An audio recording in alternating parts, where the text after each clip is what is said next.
how you can use Pulumi with Kubernetes and how that docks in with some of the other support that we already have for AWS, Azure, GCP, and all the rest of the cloud platforms. So let me get started. You'll notice that we've swapped over now to, in the Pulumi.com page, we now have a Kubernetes tab here. And so we have a lot of details about kind of how you can use Kubernetes along with Pulumi. And really, when you think about Pulumi all up, what we're trying to do is bring the ability to program the cloud. And so to write software which lets you interact with the cloud platforms. And so that can be software which deploys and manages resources in the cloud. It can be the application code that you deploy into those resources in the cloud. And as we talk to users, users today are using the cloud in a variety of different forms, but in many of those places, they're also using Kubernetes as part of that solution. And so whether it's on-prem moving into a Kubernetes deployment where that's a stepping stone towards more cloud-native application development in their on-premise environment, or whether that's inside a cloud platform like AWS or Azure or GCP, where they're using Kubernetes as a nice high-level container orchestrator within the environment of one of those cloud providers, along with other managed services. And so when we think about that sort of holistic story of programming the cloud and using cloud-native infrastructure as code, Kubernetes is a really important part of that and something that a lot of users have been asking us to really focus on. And with the recent release that we did, Kubernetes is now a really first-class part of what you can use with Pulumi. So we did some exciting kind of blog posts. I covered a bunch of the core capabilities of this, and for those who haven't checked it out yet, definitely encourage you to look at the a blog post we did, Programming Kubernetes with 11 Pulumi Pearls. This really goes into depth on a bunch of the different scenarios that folks can use with Kubernetes. And today I'm going to just kind of go through a couple of these and show off how some of the really interesting parts of how Pulumi can really make it easier and more effective to work with Kubernetes and to work with Kubernetes in an environment where you're using other cloud resources as well. And so there's three kind of high-level points that I think we think are really interesting for Pulumi for Kubernetes users. The first one is that you can write your cloud, your configuration, your infrastructure as real code, as software. And so this is a really kind of different way of thinking about it. Typically, people kind of are coming to Kubernetes and they're writing things using YAML or writing JSON or something like that. And maybe they're going as far as using something like Helm, where it's sort of Go templates or something over their YAML.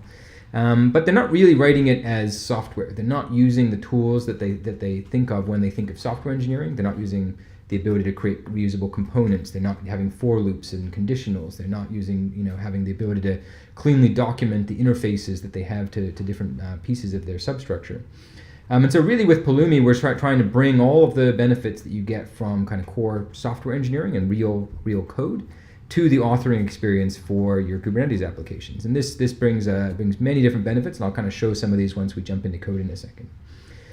The second one is sort of multi-cloud infrastructure, and this is this point that for a lot of teams, they're working in an environment where they're using Kubernetes, but they're also using some other cloud. Whether that's they're using AWS to use S3 and RDS and a variety of other managed services, or they're using Azure and they're using Cosmos DB, or they're using GCP and they're using a variety of other services for machine learning there.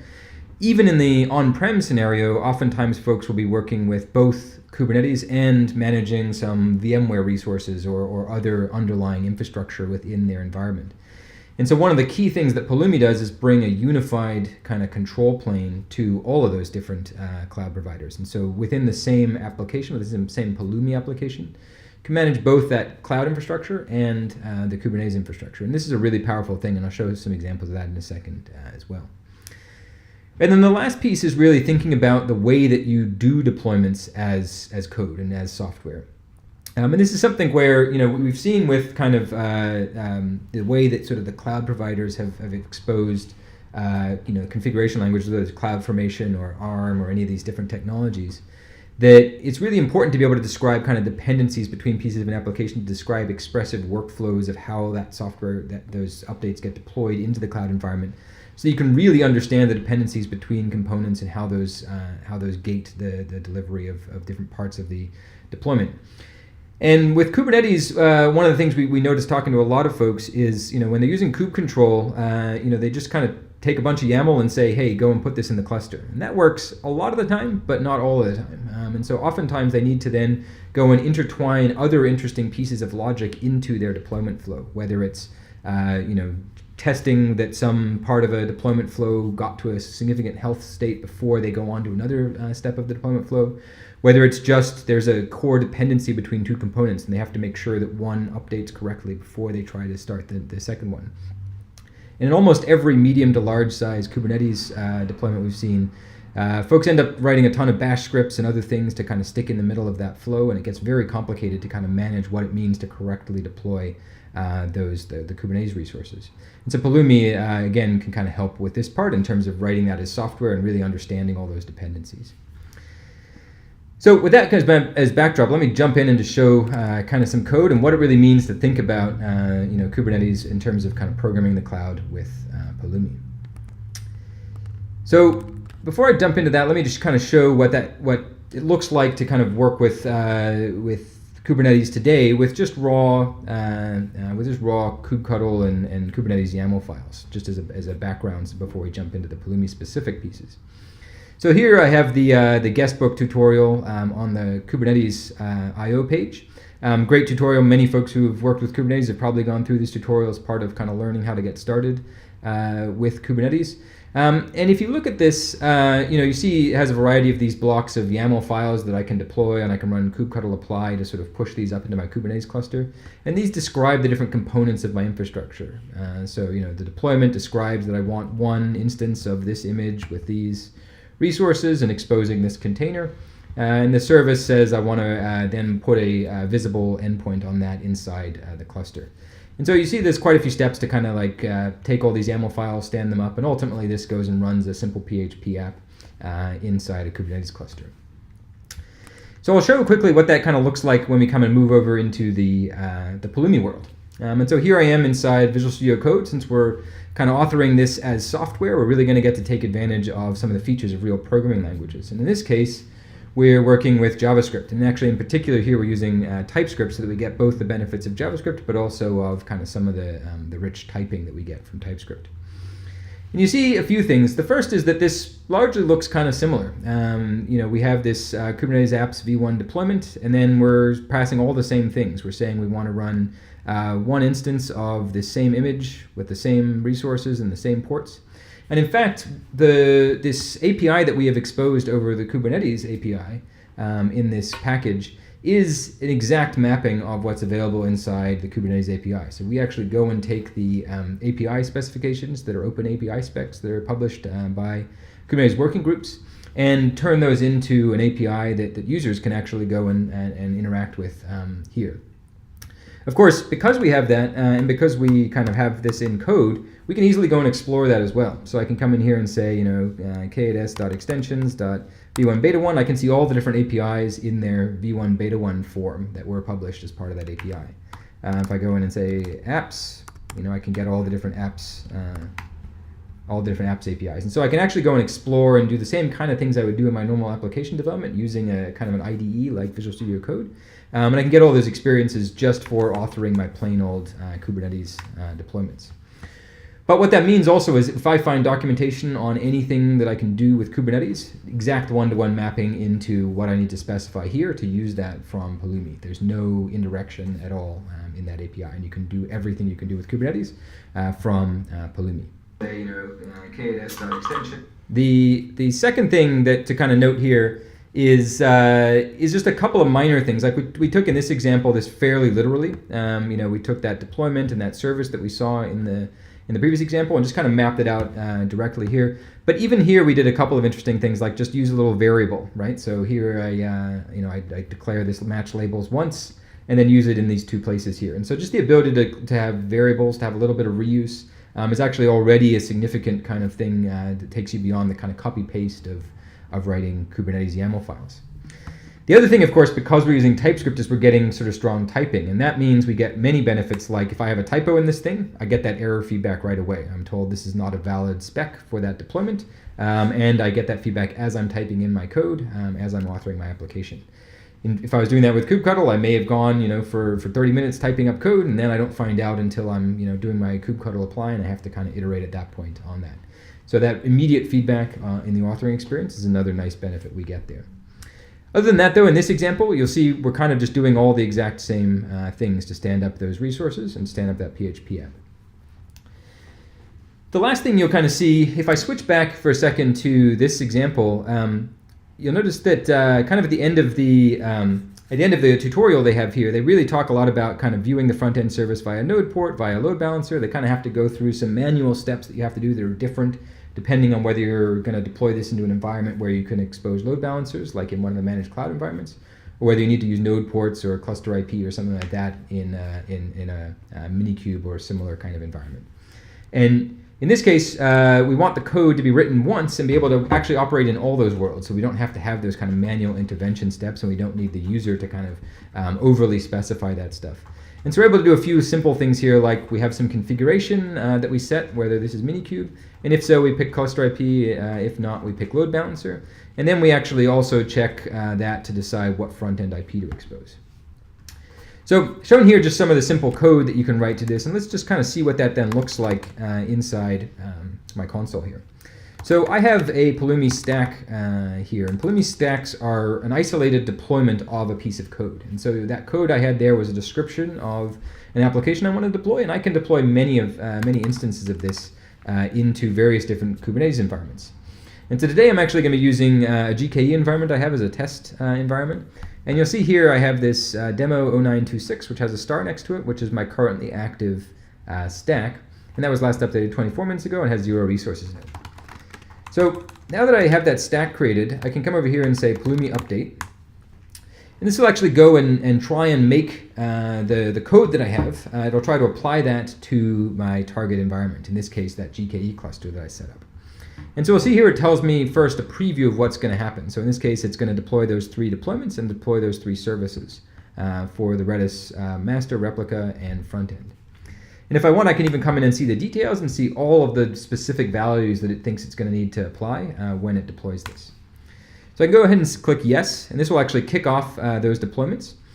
We'll see we actually do some of this work in parallel, and we provide you some feedback along the way about what's actually happening. So as those deployments rolled out and the pods were stood up inside the cluster, we gave you that feedback on the fly. And then we ultimately gave you the check mark saying the deployment initialization is complete. So this is actually really nice if you're used to using kube control or something like that, where you just kind of throw it at the cluster and you don't really get much feedback. It says, yes, I register that I know about this thing, come back later and figure out if the thing's really running. Here, this is kind of nice that we're actually, while that thing is being deployed, we're waiting and verifying that it's deployed correctly before we confirm that it actually finished creating. This is sort of a key kind of difference to the model that Pulumi gives for Kubernetes usage, and is really valuable for really making sure that you can sequence deployments of things reliably because you know when something has successfully deployed into the cluster. You'll see in this particular case that the front end is the only one which was exposing that load balancer IP, and so it took a little bit longer because it was actually waiting for Google Cloud to allocate a load balancer for it to expose that endpoint. But that ultimately did complete, set it created, and now we have exposed this front end IP. So these outputs are actually a really nice feature of Pulumi as well, that I can export some values from my module in JavaScript here.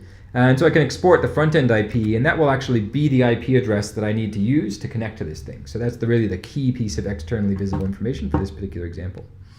If I open that up, you'll see I have my guestbook app running here. So really simple, spun that application up in GKE. And if I come over here, I can probably come over to GKE and see that I have those 3 deployments running inside my GKE. And so if I come over to my front end, actually, let me come over to services. Got loop cluster. Oh.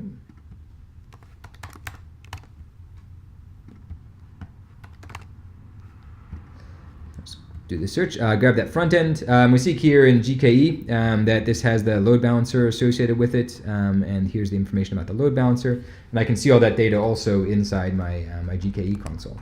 So I really did just deploy this thing to GKE. So then we can also see, I'll just do a quick Pulumi destroy if I want to tear this thing down. Go ahead and say yes. This says it's going to delete all these resources. This will actually unwind those, and the unwinding will actually also adhere to that same ordering that was described. So in this case, we tear down all those services, and then we start tearing down the deployments as well. And so this will just take a second to clear this out.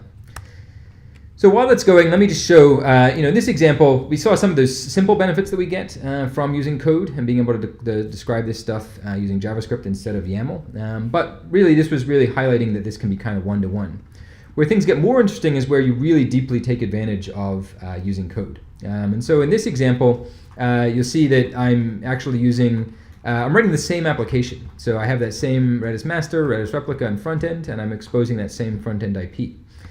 The only difference in this case is that instead of me writing out the services and deployments in this very repetitive kind of pattern that you saw in the previous example, and that frankly you see pretty often in Kubernetes applications, we introduced a simple abstraction, a simple reusable component called service deployment here, that encapsulates deploying both a deployment and a service in a pretty consistent pattern. And this is something that, probably for the 70 to 80% case of services, this is probably rich enough to describe them. And then for the other 20% case, you may need to sort of tweak things beyond what this can describe. The nice thing, of course, is that you can use, something like this one that we've provided. And if I go to definition on this, we can show what this is doing internally. But you can also create your own. So if in your organization you have some common patterns that you apply, like if you want to inject sidecars into all of your services or all of your deployments, you can do that just by having a base class that you use that describes how that component should be structured, and then using that across all the different places where you use this code. So the cool thing is here, this now turns that into like a 24-line thing. I can look at this, I can immediately understand exactly what's going on here, which images are being deployed, what ports they're exposing, how many replicas, all the key pieces of information about what this application looks like, and then all the kind of boilerplate is hidden away behind this component. This component gets to use some of the features that Pulumi offers generally for users to kind of other resources. So in this case, it constructs the container, the deployment, the service, the various other pieces that it needs. The one key thing that we do inside a component is we say parent : this. So we pass the component as the parent of that child resource. And this allows us to sort of display this information in a nice tree structure as well. And so that's a really kind of nice capability as well of components. But the really key thing here, and the thing you can sort of think about applying to many use cases, is that core software engineering benefit of being able to do software reuse, abstraction, building components. That's something we can now bring to kind of the infrastructure space, and in particular in these examples, we can bring into Kubernetes.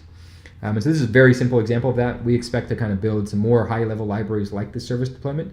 But what I'm personally really excited about is kind of about what other folks can do in terms of building these sorts of components within their organizations and that fit with the patterns that they're doing inside their code. So those are some of the benefits of just using kind of software itself for this. But I really also want to talk about kind of how you can use Pulumi to kind of do deployment orchestration in more interesting ways. And so for that, I want to turn over to kind of a little bit more involved example of working with Kubernetes. And that example is this config map rollout example. And so here again, I have another application using Kubernetes written in JavaScript. And the key thing that this is going to do is going to take a few steps. First, it's going to deploy a config map. And so that config map will hold an Nginx configuration. So we'll have a default conf, and I'll actually show this. This is the Nginx configuration that we're going to deploy as part of that config map. And then it's going to create a deployment which mounts that config map. So here we see we have a volume mount for that config map, and we put it in the etc Nginx conf folder. And then, of course, we put a front end in front of that and expose it just like we did before. Now, this is fine, and this works just normally, whether we were using kube control style approach or Pulumi. What becomes interesting is when we want to update that config map and make sure that as part of that update to that config map, we actually then turn over the deployment and update that. And this is actually something that's surprisingly difficult to do just with kube control, and folks have to kind of work out some complicated things of forcing the deployment update because the config map update in sort of out-of-band ways using bash scripts or something like that. What we really want to do is just be able to write code just like this that just has that config map, and then by seeing that there's a dependency on the config map name, which itself depends on the config map, we know that if there's a replacement of this config map, that's going to require us to update the deployment. And so let's kind of see what that looks like by default when we do this in Pulumi. So I'm going to go over that folder. Okay, and so over here, I'll just do Pulumi stack ls again, see what stacks I have deployed for this. And we'll see I have this config map Luke GKE with no resources in it. So what I'm going to do is just do an initial deployment of this with the code as is. Actually, let me just make sure. Oops. Okay, I will deploy this with google.com. I'll just do a Pulumi update. And so just like before, we'll kind of see what resources we're going to deploy. So that config map, that deployment, and that service, we're going to create all of those. And so I'll just say yes. This should deploy reasonably quickly.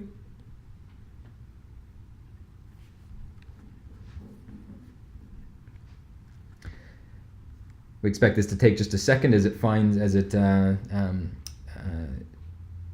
creates the endpoints and the load balancer.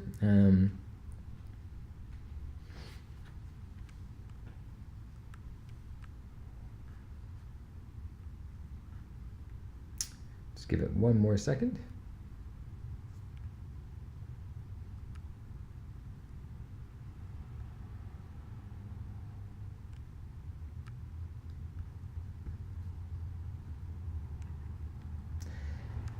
I will say the nice thing here is, obviously, take a second to know what's exactly going on. The key thing for me that I always find really interesting here is the fact that this is sort of hanging here is telling me that there's something wrong. And that's something if I was using, kube control directly, it would have told me it succeeded, and I would have no idea that something had gone wrong until I looked at some monitoring metrics or something like that to understand that my deployment had actually failed. And so here, the fact that we're waiting, that we're giving you that status feedback is really a key thing for understanding, is this thing succeeding? Is it failing? Where is it in that process? That's information you could get by sort of manually polling various things inside your Kubernetes cluster. But with Pulumi deployments, you kind of get that all kind of free as part of the deployment. Okay, so it did actually finally complete there. I can hit that. Let me actually take that URL there to google.com. So we successfully deployed an Nginx instance using this config. And let me just now change that to, maybe I'll change it to bing.com. So I'm going to change that in my default conf. And we'll actually notice I'm not going to change anything else. I'm just going to change that file in default conf. And now I'm going to come over here and type Pulumi update again. And we'll see what happens when I do that. So what happens here is that I actually get told that I'm going to see some changes to my Kubernetes infrastructure as part of this. And so there's actually a couple things that are going to happen. First off, the config map is going to get replaced. And it's saying that the data is actually going to change, which is because that's being loaded off of the disk. And I'll just show you that just to make clear why this is happening. That data is actually being populated by reading that file off of disk. And so as part of me running this program and deciding what desired state I want to be in, it's reading that file, seeing that it's different. And so Pulumi knows to make both of these changes and to coordinate the way both of these changes are applied. And I can even go in here, see the details, and see exactly what's going to change, the exact details of what's going to change in my default config, the fact that my deployment config map is going to change from this old config map to this new one, and the order. I'm going to see that new config map is going to get created, then I'm going to update the deployment, and then I'm ultimately going to delete the old config map. And so I'm going to clean up. Placed. Now we're updating let's make sure I close this out, open up a new one. There we go, we're on bing.com. So we rolled out that update into our Kubernetes cluster to that Nginx configuration. And really the key thing there is we didn't sort of have to think about it. We were able to just make the change we expected to make just to that default config, and everything, Pulumi kind of figured out the dependencies and deployed everything and updated everything as you would expect. And so that's really the key thing we want to do here, is make it so that your deployments are really reliable, that if you make changes, Pulumi will understand where that requires, what dependencies those have, and how those need to get deployed to correctly get to the state you want. Okay, so that's just one simple example. There's many, many, many other examples of that. If you look at that programming Pulumi Pearls post, there's many more examples of this sort of thing. This was a sort of cascading rollouts. There's also like staged and gated rollouts with Prometheus checks. If you want to check some, you deploy some part of your application, then check some Prometheus metrics, and then continue deploying. You can do that because it's just code. You can inject other things like checking Prometheus in amongst that. But generally, you have access to a ton of different tools to use that software to describe the way you want to deliver your Kubernetes applications. Okay, so the last part of this is really multi-cloud infrastructure and how you can use Kubernetes alongside other things. And so there's a bunch of cool examples we have of this. If you go over to Pulumi examples, this is the examples repo that I've been showing in the in VS Code as well. But I have a ton of examples here you can jump into, both for Kubernetes and for a bunch of other platforms. So encourage folks to take a look at some of these if there's any particular topics. Stand up AKS, we have examples of that. And if you want to stand up EKS, we have examples of that as well. And so if, for instance, if I come over to this EKS example, simple as saying new EKS cluster and providing some configuration about the details. And that just uses our Pulumi EKS package, which we've published. So really, really easy to stand up an EKS cluster. And in this case, actually also stand up a VPC to run that. Really, really easy, much easier than it is to kind of do this manually. Stand up EKS or AKS to stand up the Kubernetes cluster. But then as part of standing that up, we really want to also deploy some Kubernetes resources into that cluster to get it initialized in the state that we want for our application environment. And so I want to be able to describe that entire process in one code base. So let me show you one example of that kind of has a few different pieces going on, but I kind of love this example just because of how many different things it shows. So this example is using Azure, and so we're using the Pulumi Azure package. It's also using that Pulumi Kubernetes package. And then, it's doing a couple things. First off, it has this full file that sort of stands up a Kubernetes cluster using the AKS service in Azure.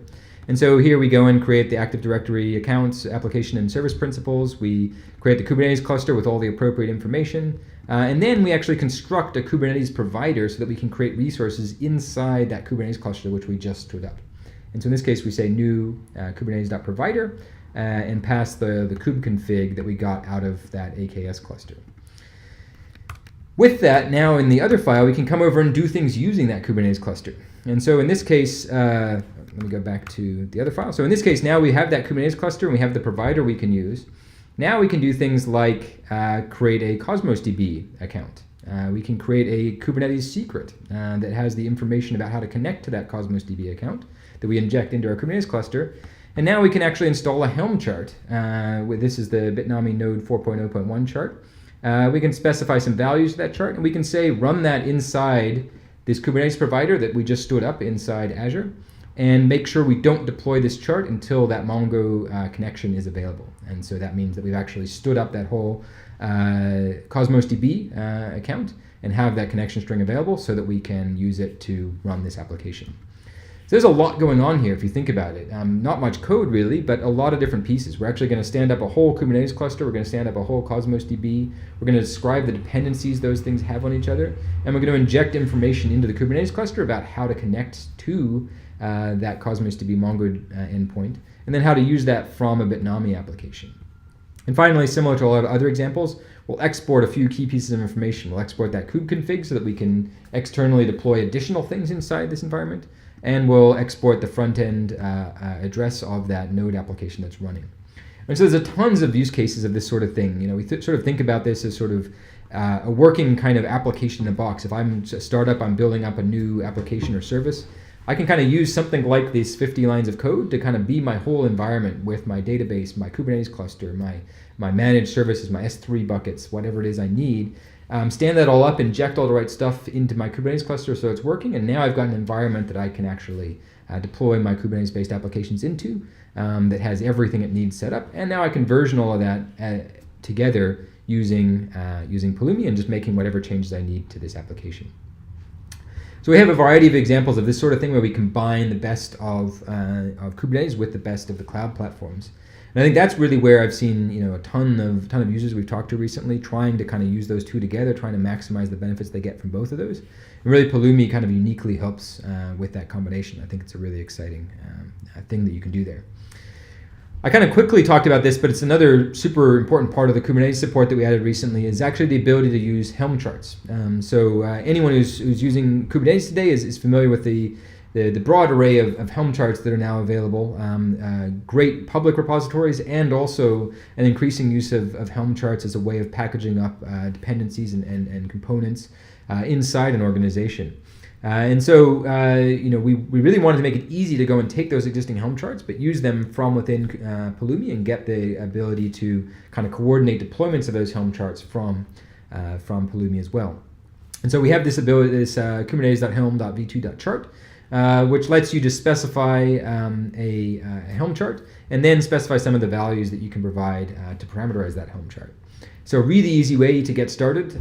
If you already have existing Helm charts, if you already have existing Kubernetes YAML, you can just bring those in, use them directly from Pulumi. Don't have to change anything. You can just write the sort of outer shell in Pulumi. And then if you find value in using Pulumi for more pieces of that, you can move those pieces over as well and describe the details of the dependencies between them to get some more benefits. All right, so that was kind of a tour of some of the things. As I mentioned, definitely check out the blog post we wrote on this topic. Tons of great stuff in there to get even deeper in these. The examples are a great place to go and look if there's any topic you're kind of interested in, whether it's about Kubernetes and some of the things we're doing there, or whether it's about serverless or about AWS infrastructure or anything else. We've likely got an example that highlights something like that over in our examples repo. If you haven't yet gotten started with Pulumi, you should check out pulumi.io, go through the getting started, download the tool, and let us know what you think. You can join us on our Slack channel. Lots of discussion there with folks getting started with and using Pulumi in their applications. And if you have any questions at all, jump in there and give us drop us a note. We'll be back again soon to talk about more of what's new with Pulumi. Thanks for joining us this week, and we'll see you again soon. Thanks, everyone.